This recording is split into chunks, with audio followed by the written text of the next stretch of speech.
ਸਾਰੇ ਹੀ ਬੱਚਿਆਂ ਨੂੰ ਜੈ ਯਿਸੂ ਮਸੀਹ ਦੀ।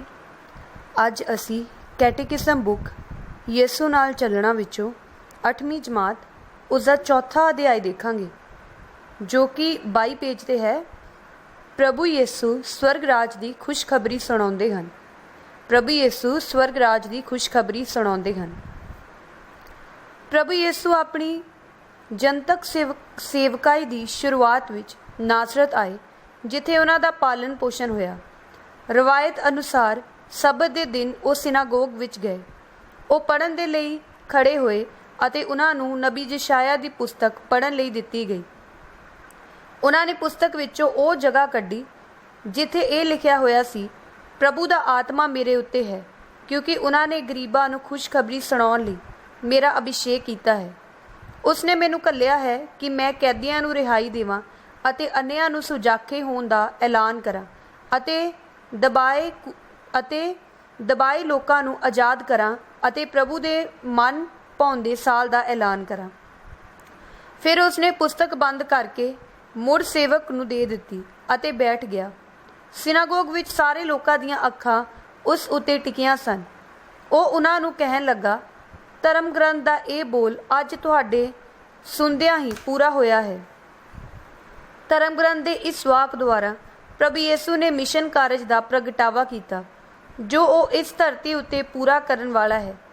ਪ੍ਰਭੂ ਯਿਸੂ ਇਸ ਦੁਨੀਆ ਵਿੱਚ ਸਮੁੱਚੀ ਮਾਨਵ ਜਾਤੀ ਨੂੰ ਹਰ ਤਰ੍ਹਾਂ ਬੰਧਨਾਂ ਤੋਂ ਛੁਟਕਾਰਾ ਦੇਣ ਲਈ ਆਏ।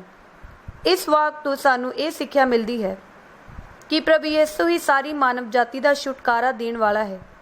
ਪ੍ਰਭੂ ਯਿਸੂ ਪਵਿੱਤਰ ਆਤਮਾ ਨਾਲ ਯਿਸੂ ਦੇ ਇਸ ਮਿਸ਼ਨ ਕਾਰਜ ਦੇ 5 ਹਿੱਸੇ ਹਨ।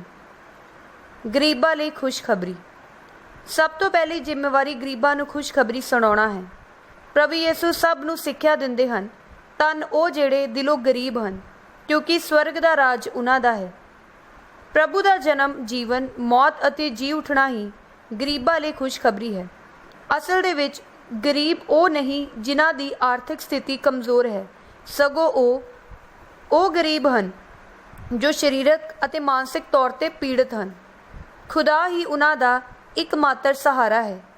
ਉਹ ਜੋ ਖੁਦਾ ਦੀ ਦਇਆ ਅਤੇ ਮਿਹਰ ਤੇ ਨਿਰਭਰ ਰਹਿੰਦੇ ਹਨ ਅਤੇ ਦੁਨਿਆਵੀ ਮੋਹ ਮਾਇਆ ਤੋਂ ਆਪਣੇ ਮਨ ਹਟਾ ਲੈਂਦੇ ਹਨ, ਕਿ ਅਸਲ ਵਿੱਚ ਦਿਲੋਂ ਗਰੀਬ ਹਨ। ਕੈਦੀਆਂ ਦੇ ਲਈ ਰਿਹਾਈ। ਪ੍ਰਭੂ ਯਿਸੂ ਇਸ ਲਈ ਆਏ ਕਿ ਉਹ ਸਾਨੂੰ ਸ਼ੈਤਾਨ ਦੇ ਬੰਧਨਾਂ ਅਤੇ ਪਾਪ ਦੀ ਗੁਲਾਮੀ ਤੋਂ ਮੁਕਤੀ ਦੇਵੇ।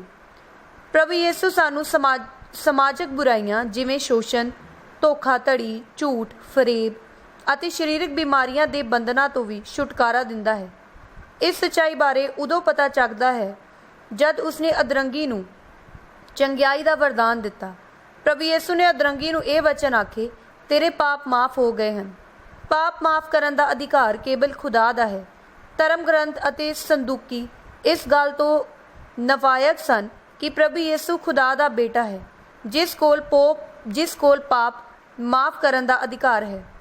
ਇਸ ਦੇ ਉਲਟ ਉਹਨਾਂ ਨੇ ਸੋਚਿਆ ਕਿ ਪ੍ਰਭੂ ਯਿਸੂ ਨੇ ਇਹ ਸ਼ਬਦ ਕਿ ਤੇਰੇ ਪਾਪ ਮਾਫ ਹੋਏ ਕੁਫਰ ਬੋਲਣ ਤੋਂ ਘੱਟ ਨਹੀਂ ਸੀ। ਇਸ ਗੱਲ ਨੂੰ ਚੰਗੀ ਤਰ੍ਹਾਂ ਸਮਝਦੇ ਹੋਏ ਪ੍ਰਭੂ ਯਿਸੂ ਨੇ ਕਿਹਾ, ਪਰ ਤਾਂ ਜੋ ਤੁਸੀਂ ਜਾਣ ਲਵੋ ਕਿ ਮਨੁੱਖ ਦੇ ਪੁੱਤਰ ਨੂੰ ਧਰਤੀ ਉੱਤੇ ਪਾਪ ਮਾਫ ਕਰਨ ਦਾ ਅਧਿਕਾਰ ਹੈ। ਮੈਂ ਤੈਨੂੰ ਕਹਿੰਦਾ ਹਾਂ, ਉੱਠ, ਆਪਣੀ ਮੰਜੀ ਚੱਕ ਅਤੇ ਘਰ ਜਾ। ਉਹ ਆਦਮੀ ਉੱਠਿਆ ਅਤੇ ਤੁਰੰਤ ਆਪਣੀ ਮੰਜੀ ਚੁੱਕ ਕੇ ਸਾਰਿਆਂ ਦੇ ਸਾਹਮਣੇ ਬਾਹਰ ਚਲਾ ਗਿਆ। ਇੱਕ ਹੋਰ ਅਵਸਰ ਉੱਤੇ ਪ੍ਰਭੂ ਯਿਸੂ ਨੇ ਗਲੀਲ ਦੇ ਇਲਾਕੇ ਕਫਰਨਾਹੁਮ ਵਿੱਚ ਗਏ। ਉੱਥੇ ਸਿਨਾਗੋਗ ਵਿੱਚ ਇੱਕ ਆਦਮੀ ਸੀ ਜਿਸ ਨੂੰ ਭੂਤ ਚੁੰਬੜਿਆ ਹੋਇਆ ਸੀ। ਉਸਨੇ ਉੱਚੀ ਆਵਾਜ਼ ਨਾਲ ਚੀਖ ਕੇ ਕਿਹਾ, ਸਾਨੂੰ ਛੱਡ ਦਿਓ, ਤੁਹਾਡਾ ਸਾਡੇ ਨਾਲ ਕੀ ਵਾਸਤਾ? ਯਿਸੂ ਨਾਸਰੀ, ਕੀ ਤੁਸੀਂ ਸਾਡਾ ਨਾਸ਼ ਕਰਨ ਆਏ ਹੋ?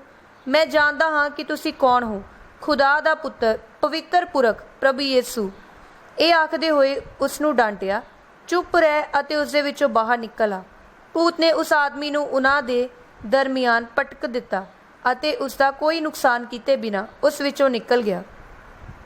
ਸਭ ਲੋਕ ਹੱਕੇ ਬੱਕੇ ਰਹਿ ਗਏ ਅਤੇ ਆਪੋ ਵਿੱਚ ਕਹਿਣ ਲੱਗੇ, ਇਹ ਕਿਹੋ ਜਿਹਾ ਵਚਨ ਹੈ? ਇਹ ਅਧਿਕਾਰ ਅਤੇ ਸ਼ਕਤੀ ਨਾਲ ਅਸ਼ੁੱਧ ਆਤਮਾਵਾਂ ਨੂੰ ਹੁਕਮ ਦਿੰਦਾ ਹੈ ਅਤੇ ਉਹ ਨਿਕਲ ਜਾਂਦੀਆਂ ਹਨ।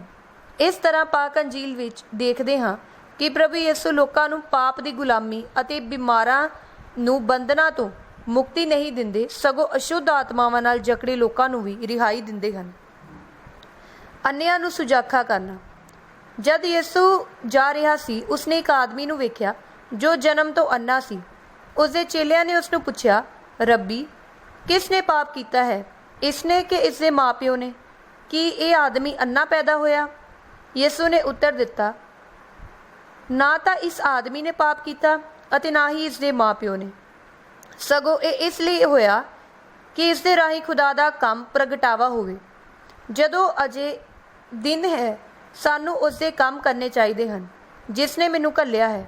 ਰਾਤ ਆਉਂਦੀ ਹੈ ਜਦੋਂ ਕੋਈ ਆਦਮੀ ਕੰਮ ਨਹੀਂ ਕਰ ਸਕਦਾ। ਜਦੋਂ ਤੱਕ ਮੈਂ ਸੰਸਾਰ ਵਿੱਚ ਹਾਂ, ਮੈਂ ਸੰਸਾਰ ਦਾ ਚਾਨਣ ਹਾਂ। ਜਦੋਂ ਉਹ ਇਹ ਆਖ ਰਿਹਾ ਸੀ ਤਾਂ ਉਸਨੇ ਜ਼ਮੀਨ ਉੱਤੇ ਥੁੱਕਿਆ ਅਤੇ ਥੁੱਕ ਨਾਲ ਮਿੱਟੀ ਗੁੰਨੀ ਅਤੇ ਉਸ ਆਦਮੀ ਦੀਆਂ ਅੱਖਾਂ ਉੱਤੇ ਲੇਪ ਦਿੱਤੀ ਅਤੇ ਇਹ ਕਹਿੰਦਿਆਂ ਉਸ ਨੂੰ ਘੱਲਿਆ, ਜਾ ਸਿਓਲਾਪ ਤੇ ਤਲਾਮ ਵਿੱਚ ਧੋ ਲੈ। ਇਸ ਲਈ ਉਹ ਗਿਆ ਅਤੇ ਆਪਣੀਆਂ ਅੱਖਾਂ ਧੋਤੀਆਂ ਅਤੇ ਵੇਖਦਾ ਹੋਇਆ ਵਾਪਸ ਆਇਆ, ਇਹ ਜਾਣਦੇ ਹੋਏ ਕਿ ਫਰੀਸੀਆਂ ਅਤੇ ਧਰਮ ਗ੍ਰੰਥੀਆਂ ਨੇ ਉਸ ਨੂੰ ਅੰਨ੍ਹੇ ਆਦਮੀ ਨੂੰ ਸ਼ਹਿਰੋਂ ਬਾਹਰ ਕੱਢ ਦਿੱਤਾ ਹੈ। ਯਿਸੂ ਨੇ ਕਿਹਾ, ਮੈਂ ਨਿਆਂ ਲਈ ਇਸ ਸੰਸਾਰ ਵਿੱਚ ਆਇਆ ਹਾਂ, ਤਾਂ ਜੋ ਜਿਹੜੇ ਨਹੀਂ ਦੇਖਦੇ ਹਨ ਉਹ ਵੇਖਣ ਅਤੇ ਜਿਹੜੇ ਵੇਖਦੇ ਹਨ ਉਹ ਅੰਨ੍ਹੇ ਹੋ ਜਾਣ। ਕੁਝ ਫਰੀਸੀਆਂ ਨੇ ਜੋ ਉਸ ਦੇ ਨਾਲ ਸਨ ਇਹ ਸੁਣਿਆ ਅਤੇ ਉਸ ਨੂੰ ਕਿਹਾ ਕਿ ਅਸੀਂ ਵੀ ਅੰਨ੍ਹੇ ਹਾਂ। ਯਿਸੂ ਨੇ ਉਹਨਾਂ ਨੂੰ ਕਿਹਾ, ਜੇਕਰ ਤੁਸੀਂ ਅੰਨ੍ਹੇ ਹੁੰਦੇ ਤਾਂ ਤੁਹਾਨੂੰ ਪਾਪ ਨਾ ਲੱਗਦਾ, ਪਰ ਹੁਣ ਤੁਸੀਂ ਕਹਿੰਦੇ ਹੋ ਅਸੀਂ ਵੇਖਦੇ ਹਾਂ, ਇਸ ਲਈ ਤੁਹਾਡਾ ਪਾਪ ਕਾਇਮ ਰਹਿੰਦਾ ਹੈ। ਦੱਬੇ ਕੁਚਲਿਆਂ ਨੂੰ ਆਜ਼ਾਦੀ। ਪ੍ਰਭੂ ਯਿਸੂ ਇਸ ਲਈ ਆਏ ਕਿ ਉਹਨਾਂ ਬੰਧਨਾਂ ਅਤੇ ਜੰਜੀਰਾਂ ਨੂੰ ਤੋੜਨ ਜੋ ਸਾਨੂੰ ਪਾਪ ਦੇ ਗੁਲਾਮ ਤੋਂ ਬਚਾਉਂਦੇ ਹਨ। ਪਾਪਣ ਔਰਤ ਪਾਪ ਦੇ ਬੰਧਨਾਂ ਤੋਂ ਮੁਕਤ ਹੋ ਗਈ। ਪ੍ਰਭੂ ਯਿਸੂ ਨੇ ਉਹਨਾਂ ਨੂੰ ਇਹ ਕਹਿ ਕੇ ਭੇਜਿਆ, ਅੱਗੇ ਤੋਂ ਪਾਪ ਨਾ ਕਰੀ। ਜਦ ਪ੍ਰਭੂ ਯਿਸੂ ਨੇ ਅਧਰੰਗੀ ਨੂੰ ਕਿਹਾ, ਤੇਰੇ ਪਾਪ ਮਾਫ ਹੋ ਗਏ ਹਨ, ਤਦ ਉਹ ਆਦਮੀ ਪਾਪ ਮੁਕਤ ਹੋ ਕੇ ਬਿਮਾਰੀ ਤੋਂ ਸ਼ਿਫਾ ਪਾ ਕੇ ਆਪਣੇ ਘਰ ਵਾਪਸ ਗਿਆ। ਖੁਦਾ ਨੇ ਸਾਨੂੰ ਸਹੀ ਰਾਹ ਤੇ ਚੱਲਣ ਲਈ ਨਿਯਮ ਦਿੱਤੇ ਹਨ, ਪਰ ਜਦ ਨਿਯਮ ਦੇ ਅਰਥਾਂ ਨੂੰ ਸਹੀ ਢੰਗ ਨਾਲ ਨਹੀਂ ਸਮਝਿਆ ਗਿਆ ਤਾਂ ਉਹ ਨਿਯਮ ਜ਼ੁਲਮ ਦਾ ਕਾਰਨ ਬਣੇ। ਇਸ ਤਰ੍ਹਾਂ ਦੇ ਰਵੱਈਏ ਲਈ ਪ੍ਰਭੂ ਯਿਸੂ ਨੇ ਫਰੀਸੀਆਂ ਅਤੇ ਸਦੂਕਿਆਂ ਦੀ ਨਿੰਦਾ ਕੀਤੀ। ਸਬਤ ਦੇ ਦਿਨ ਬਿਮਾਰ ਨੂੰ ਚੰਗਾ ਕਰਕੇ ਪ੍ਰਭੂ ਯਿਸੂ ਨੇ ਇਹ ਸਿੱਧ ਕੀਤਾ ਕਿ ਸਬਤ ਇਨਸਾਨ ਲਈ ਹੈ, ਇਨਸਾਨ ਸਬਤ ਲਈ ਨਹੀਂ।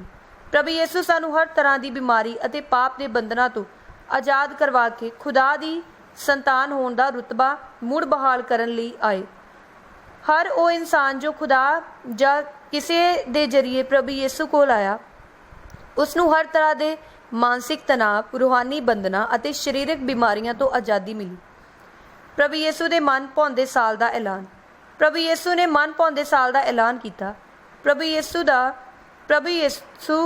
ਦਾ ਮਨ ਭਾਉਂਦਾ ਸਾਲ ਉਹ ਹੈ ਜਿੱਥੇ ਹਰ ਕਾਰਜ ਮਾਫ ਹੋ ਜਾਂਦੇ ਹਨ, ਹਰ ਵਿਧਵਾ ਅਤੇ ਅਨਾਥ ਨੂੰ ਦਇਆ ਮਿਲਦੀ ਹੈ, ਬੇਇਨਸਾਫ ਅਤੇ ਪੱਖਪਾਤ ਦੇ ਬੰਧਨਾਂ ਤੋਂ ਮੁਕਤੀ ਮਿਲਦੀ ਹੈ, ਕਿਸੇ ਤਰ੍ਹਾਂ ਦੀ ਨਫ਼ਰਤ ਜਾਂ ਈਰਖਾ ਨਹੀਂ, ਸਗੋਂ ਗਰੀਬਾਂ ਨਾਲ ਵੰਡ ਕੇ ਖਾਧਾ ਜਾਂਦਾ ਹੈ।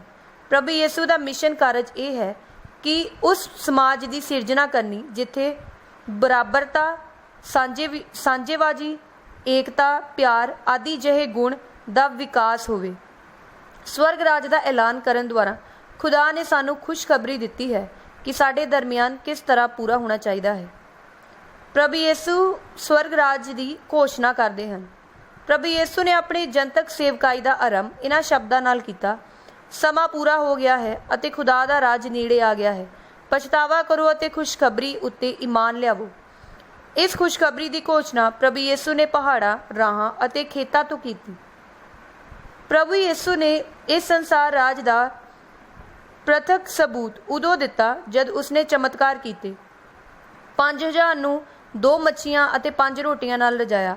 ਅਸ਼ੁੱਧ ਆਤਮਾਵਾਂ ਨਾਲ ਚਿੰਬੜੇ ਲੋਕਾਂ ਨੂੰ ਚੰਗਾ ਕੀਤਾ। ਪ੍ਰਭੂ ਯਿਸੂ ਨੇ ਆਪਣੇ ਕਥਨਾਂ ਅਤੇ ਕੰਮਾਂ ਦੇ ਜ਼ਰੀਏ ਲੋਕਾਂ ਵਿੱਚ ਸਵਰਗ ਰਾਜ ਦਾ ਪ੍ਰਗਟਾਵਾ ਕੀਤਾ। ਸੰਤ ਪੌਲੁਸ ਰਸੂਲ ਸਿਖਾਉਂਦੇ ਹਨ ਕਿ ਖੁਦਾ ਦਾ ਰਾਜ ਖਾਣ ਪੀਣ ਦਾ ਨਹੀਂ, ਸਗੋਂ ਧਾਰਮਿਕਤਾ ਅਤੇ ਸ਼ਾਂਤੀ ਅਤੇ ਰੂਹ ਪਾਕ ਵਿੱਚ ਆਨੰਦ ਬੁਨਿਆਦ ਹੈ। ਖੁਦਾਵੰਦ ਦੀ ਦੁਆ ਵਿੱਚ ਅਸੀਂ ਰੋਜ਼ਾਨਾ ਦੁਆ ਕਰਦੇ ਹਾਂ, ਤੇਰਾ ਰਾਜ ਆਵੇ। ਖੁਦਾ ਦਾ ਰਾਜ ਉੱਥੇ ਹੈ ਜਿੱਥੇ ਲੋਕ ਪਿਆਰ ਵਿੱਚ ਰਹਿੰਦੇ ਹਨ। ਖੁਦਾ ਨੂੰ ਆਪਣਾ ਪਿਤਾ ਅਤੇ ਸਾਰੀ ਮਾਨਵ ਜਾਤੀ ਆਪਸ ਵਿੱਚ ਭੈਣ ਭਰਾਵਾਂ ਵਾਂਗ ਰਹਿੰਦੀ ਹੈ ਅਤੇ ਵੰਡ ਕੇ ਛਕਦੇ ਅਤੇ ਰਹਿੰਦੇ ਹਨ। ਇਹੋ ਜਿਹੀ ਕਲੀਸਿਆ ਹੀ ਖੁਦਾ ਦੀ ਮਰਜ਼ੀ ਪੂਰੀ ਕਰਦੀ ਹੈ। ਕਲੀਸਿਆ ਦਾ ਮਿਸ਼ਨ ਕਾਰਜ ਇਹੋ ਹੈ ਕਿ ਧਰਤੀ ਉੱਤੇ ਸਵਰਗ ਰਾਜ ਲਈ ਕੰਮ ਕਰਨ। ਕਲੀਸਿਆ ਆਪਣੀਆਂ ਸੰਤਾਨਾਂ ਨੂੰ ਸਿਖਾਉਂਦੀ ਹੈ ਕਿ ਉਹਨਾਂ ਦਾ ਪ੍ਰਾਰਥਨਾਵਾਂ ਅਤੇ ਨੇਕ ਜੀਵਨ ਧਰਤੀ ਉੱਤੇ ਸਵਰਗ ਰਾਜ ਸਥਾਪਿਤ ਕਰਨ ਦਾ ਵਸੀਲਾ ਹੈ। ਇੱਥੇ ਇਹ ਚੈਪਟਰ ਖਤਮ ਹੁੰਦਾ ਹੈ। ਹੁਣ ਅਸੀਂ ਇਸ ਚੈਪਟਰ ਦੇ ਪ੍ਰਸ਼ਨ ਉੱਤਰ ਦੇਖਾਂਗੇ ਜੋ ਕਿ 25 ਪੇਜ ਤੇ ਹਨ। ਇਸ ਚੈਪਟਰ ਦੇ ਕੁੱਲ 5 ਪ੍ਰਸ਼ਨ ਉੱਤਰ ਹਨ। ਪਹਿਲਾ ਹੈ, ਪ੍ਰਭੂ ਯਿਸੂ ਨੇ ਆਪਣੀ ਸੇਵਕਾਈ ਦੀ ਸ਼ੁਰੂਆਤ ਕਿੱਥੇ ਅਤੇ ਕਦੋਂ ਕੀਤੀ। ਇਸ ਦਾ ਉੱਤਰ ਪਹਿਲੇ ਪੈਰੇ ਵਿੱਚ ਹੈ ਚੈਪਟਰ ਦੀ ਸਟਾਰਟਿੰਗ ਵਿੱਚ ਕਿ ਪ੍ਰਭੂ ਯਿਸੂ ਨੇ ਆਪਣੀ ਜਨਤਕ ਸੇਵਕਾਈ ਦੀ ਸ਼ੁਰੂਆਤ ਵਿੱਚ ਨਾਸਰਤ ਆਏ ਜਿੱਥੇ ਉਹਨਾਂ ਦਾ ਪਾਲਣ ਪੋਸ਼ਣ ਹੋਇਆ। ਪ੍ਰਭੂ ਦੀ ਜਨਤਕ ਸੇਵਕਾਈ ਦੀ ਸ਼ੁਰੂਆਤ ਨਾਸਰਤ ਵਿੱਚ ਹੋਈ। ਪ੍ਰਭੂ ਯਿਸੂ ਮਸੀਹ ਨੇ, ਦੂਸਰਾ ਪ੍ਰਸ਼ਨ, ਪ੍ਰਭੂ ਯਿਸੂ ਮਸੀਹ ਨੇ ਗਰੀਬਾਂ ਲਈ ਕੀ ਖੁਸ਼ਖਬਰੀ ਦਿੱਤੀ। ਇਹ 22 ਪੇਜ ਤੇ ਹੈ ਦੂਸਰਾ ਪੈਰਾ, ਗਰੀਬਾਂ ਲਈ ਖੁਸ਼ਖਬਰੀ, ਕਿ ਸਭ ਤੋਂ ਪਹਿਲਾਂ ਜ਼ਿੰਮੇਵਾਰੀ ਗਰੀਬਾਂ ਨੂੰ ਖੁਸ਼ਖਬਰੀ ਸੁਣਾਉਣਾ ਹੈ। ਪ੍ਰਭੂ ਯਿਸੂ ਨੇ ਸਭ ਨੂੰ ਸਿੱਖਿਆ ਦਿੰਦੇ ਹੋਏ ਕਿਹਾ, ਧੰਨ ਉਹ ਜਿਹੜੇ ਦਿਲੋਂ ਗਰੀਬ ਹਨ ਕਿਉਂਕਿ ਸਵਰਗ ਦਾ ਰਾਜ ਉਹਨਾਂ ਦਾ ਹੈ। ਪ੍ਰਭੂ ਯਿਸੂ ਦਾ ਜਨਮ, ਜੀਵਨ ਅਤੇ ਮੌਤ, ਜੀ ਉੱਠਣਾ ਹੀ ਗਰੀਬਾਂ ਲਈ ਖੁਸ਼ਖਬਰੀ ਹੈ। ਇਹ ਦੂਸਰਾ ਉੱਤਰ ਸੀ। ਹੁਣ ਅਸੀਂ ਤੀਸਰਾ ਪ੍ਰਸ਼ਨ ਦੇਖਾਂਗੇ, ਪ੍ਰਭੂ ਯਿਸੂ ਨੇ ਕੈਦੀਆਂ ਨੂੰ ਕਿਸ ਤਰ੍ਹਾਂ ਦੀ ਰਿਹਾਈ ਦਿੱਤੀ। ਇਸ ਦਾ ਉੱਤਰ ਹੈ 23 ਪੇਜ, ਕੈਦੀਆਂ ਨੂੰ ਰਿਹਾਈ। ਪ੍ਰਭੂ ਯਿਸੂ ਇਸ ਲਈ ਆਏ ਕਿ ਉਹ ਸਾਨੂੰ ਸ਼ੈਤਾਨ ਦੇ ਬੰਧਨਾਂ ਅਤੇ ਪਾਪ ਦੀ ਗੁਲਾਮੀ ਤੋਂ ਮੁਕਤੀ ਦੇਵੇ। ਪ੍ਰਭੂ ਯਿਸੂ ਸਾਨੂੰ ਸਮਾਜਿਕ ਬੁਰਾਈਆਂ ਜਿਵੇਂ ਸ਼ੋਸ਼ਣ, ਧੋਖਾਧੜੀ, ਝੂਠ, ਫਰੇਬ ਅਤੇ ਸਮਾਜਿਕ ਬੁਰਾਈਆਂ ਦੇ ਬੰਧਨਾਂ ਤੋਂ ਛੁਟਕਾਰਾ ਦੇਣ ਲਈ ਆਏ ਹਨ। ਇਸ ਸੱਚਾਈ ਬਾਰੇ ਉਦੋਂ ਪਤਾ ਲੱਗਦਾ ਹੈ ਜਦ ਉਹ ਅਧਰੰਗੀ ਰਿਹਾਈ ਦਾ ਵਰਦਾਨ ਦਿੱਤਾ। ਇਹ ਸੀ ਤੀਸਰਾ ਪ੍ਰਸ਼ਨ। ਹੁਣ ਅਸੀਂ ਚੌਥਾ ਪ੍ਰਸ਼ਨ ਦੇਖਾਂਗੇ ਕਿ ਦੱਬੇ ਕੁਚਲੇ ਹੋਇਆਂ ਨੂੰ ਪ੍ਰਭੂ ਯਿਸੂ ਕੋਲੋਂ ਕਿਵੇਂ ਆਜ਼ਾਦੀ ਮਿਲੀ। ਇਸ ਦਾ ਉੱਤਰ ਹੈ 24 ਪੇਜ, ਦੱਬੇ ਕੁਚਲਿਆਂ ਨੂੰ ਆਜ਼ਾਦੀ। ਉਸ ਦਾ ਦੂਸਰਾ ਪਰ ਪੈਰਾ, ਖੁਦਾ ਨੇ ਸਾਨੂੰ ਸਹੀ ਰਾਹ 'ਤੇ ਚੱਲਣ ਲਈ ਨਿਯਮ ਦਿੱਤੇ ਹਨ, ਪਰ ਜਦ ਨਿਯਮਾਂ ਦੇ ਅਰਥਾਂ ਨੂੰ ਸਹੀ ਢੰਗ ਨਾਲ ਨਹੀਂ ਸਮਝਿਆ ਗਿਆ ਤਾਂ ਉਹ ਨਿਯਮ ਜ਼ੁਲਮ ਦਾ ਕਾਰਨ ਬਣ ਗਏ। ਇਸ ਤਰ੍ਹਾਂ ਦੇ ਰਵੱਈਏ ਲਈ ਪ੍ਰਭੂ ਯਿਸੂ ਨੇ ਫਰੀਸੀਆਂ ਅਤੇ ਸਦੂਕਿਆਂ ਦੀ ਨਿੰਦਾ ਕੀਤੀ। ਸਬਤ ਦੇ ਦਿਨ ਬਿਮਾਰਾਂ ਨੂੰ ਚੰਗਾ ਕਰਕੇ ਪ੍ਰਭੂ ਯਿਸੂ ਨੇ ਇਹ ਸਿੱਧ ਕੀਤਾ ਕਿ ਸਬਤ ਇਨਸਾਨ ਲਈ ਹੈ, ਇਨਸਾਨ ਸਬਤ ਲਈ ਨਹੀਂ। ਪ੍ਰਭੂ ਯਿਸੂ ਸਾਨੂੰ ਹਰ ਤਰ੍ਹਾਂ ਦੀ ਬਿਮਾਰੀ ਅਤੇ ਪਾਪ ਦੇ ਬੰਧਨਾਂ ਤੋਂ ਆਜ਼ਾਦ ਕਰਵਾ ਕੇ ਖੁਦਾ ਦੀ ਸੰਤਾਨ ਹੋਣ ਦਾ ਰੁਤਬਾ ਮੁੜ ਬਹਾਲ ਕਰਨ ਲਈ ਆਏ। ਇਹ ਸੀ ਚੌਥਾ ਪ੍ਰਸ਼ਨ। ਹੁਣ ਹੈ ਪੰਜਵਾਂ ਪ੍ਰਸ਼ਨ, ਪ੍ਰਭੂ ਯਿਸੂ ਨੇ ਸਵਰਗ ਰਾਜ ਦੀ ਘੋਸ਼ਣਾ ਕਿਵੇਂ ਕੀਤੀ। ਪੰਜਵਾਂ ਤੇ ਆਖਰੀ ਪ੍ਰਸ਼ਨ, ਪ੍ਰਭੂ ਯਿਸੂ ਨੇ ਸਵਰਗ ਰਾਜ ਦੀ ਘੋਸ਼ਣਾ ਕਿਵੇਂ ਕੀਤੀ। ਅਸੀਂ ਇਹ ਦੇਖਾਂਗੇ 24 ਪੇਜ ਤੇ ਪ੍ਰਭੂ ਯਿਸੂ ਸਵਰਗ ਰਾਜ ਦੀ ਘੋਸ਼ਣਾ ਕਰਦੇ ਹਨ। ਉਸ ਪੈਰੇ ਵਿੱਚ ਪ੍ਰਭੂ ਯਿਸੂ ਨੇ ਆਪਣੀ ਜਨਤਕ ਸੇਵਕਾਈ ਦਾ ਆਰੰਭ ਇਹਨਾਂ ਸ਼ਬਦਾਂ ਨਾਲ ਕੀਤਾ, ਸਮਾਂ ਪੂਰਾ ਹੋ ਗਿਆ ਹੈ ਅਤੇ ਖੁਦਾ ਦਾ ਰਾਜ ਨੇੜੇ ਆ ਗਿਆ ਹੈ। ਪਛਤਾਵਾ ਕਰੋ ਅਤੇ ਖੁਸ਼ਖਬਰੀ ਉੱਤੇ ਈਮਾਨ ਲਿਆਵੋ। ਇਸ ਖੁਸ਼ਖਬਰੀ ਦੀ ਘੋਸ਼ਣਾ ਪ੍ਰਭੂ ਯਿਸੂ ਨੇ ਪਹਾੜਾਂ, ਰਾਹਾਂ ਅਤੇ ਖੇਤਾਂ ਵਿੱਚ ਕੀਤੀ। ਪ੍ਰਭੂ ਯਿਸੂ ਨੇ ਇਸ ਸਵਰਗ ਰਾਜ ਦਾ ਪ੍ਰਤੱਖ ਸਬੂਤ ਉਦੋਂ ਦਿੱਤਾ ਜਦ ਉਸਨੇ ਚਮਤਕਾਰ ਕੀਤੇ। 5000 ਲੋਕਾਂ ਨੂੰ 2 ਮੱਛੀਆਂ ਅਤੇ 5 ਰੋਟੀਆਂ ਨਾਲ ਰਜਾਇਆ। ਅਸ਼ੁੱਧ ਆਤਮਾਵਾਂ ਨਾਲ ਚੁੰਬੜੇ ਲੋਕਾਂ ਨੂੰ ਚੰਗਾ ਕੀਤਾ। ਕਲੀਸਿਆ ਦਾ ਮਿਸ਼ਨ ਕਾਰਜ ਇਹੋ ਹੈ ਕਿ ਧਰਤੀ ਉੱਤੇ ਸਵਰਗ ਰਾਜ ਲਈ ਕੰਮ ਕਰਨ। ਕਲੀਸਿਆ ਆਪਣੀਆਂ ਸੰਤਾਨਾਂ ਨੂੰ ਸਿਖਾਉਂਦੀ ਹੈ ਕਿ ਉਹਨਾਂ ਦਾ ਪ੍ਰਾਰਥਨਾਮਈ ਅਤੇ ਨੇਕ ਜੀਵਨ ਧਰਤੀ ਅਤੇ ਸਵਰਗ ਰਾਜ ਸਥਾਪਿਤ ਕਰਨ ਦਾ ਵਸੀਲਾ ਹੈ। ਇੱਥੇ ਸਾਰੇ ਪ੍ਰਸ਼ਨ ਖਤਮ ਹੁੰਦੇ ਹਨ। ਅਸੀਂ ਇਹ ਚੈਪਟਰ ਪੜ੍ਹ ਲਿਆ ਹੈ, ਇਸ ਦੇ ਪ੍ਰਸ਼ਨ ਉੱਤਰ ਵੀ ਕਰ ਲਏ ਹਨ। ਧੰਨਵਾਦ। ਸਾਰੇ ਹੀ ਬੱਚਿਆਂ ਨੂੰ ਜੈ ਯਿਸੂ ਮਸੀਹ ਦੀ।